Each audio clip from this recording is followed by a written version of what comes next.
د خوست رسم او رواج چې دی په لوی اخترونو کې کوچني اخترونو کې هغه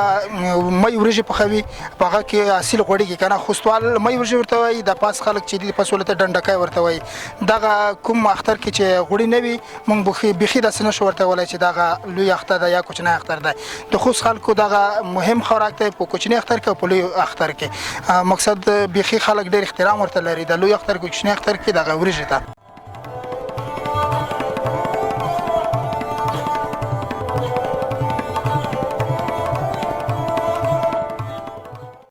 مقصد دا دی چې وریجې غوړي به موږ نسبتونه خلکو ته ورکول چې کله به په ګاډه شوه چا به په ګاډه ونیوه بیا بیا ځنه خلک زمینه کې تلوله ځنه خلک به بل چا به چاله دا غوړي ورکول نو به ووایي چې راځئ ښه په ګاډه وه یس دا میږي دینه چې رغولي دي دا یې دینه دا یې ډېر پره د خلکو تخشل وي په بده کنه می به په د ایده کې مخکې چې چا به یې غوړي نه وي اسمونه بیا پیدا کول هغې پنډ ته پنډه به بیا ګرځېدې په بده کنه چې به پیول لري ګرځېده چې به بل لري ښځه به ګوښې ګرځېده سړي به ګوښې ګرځېدل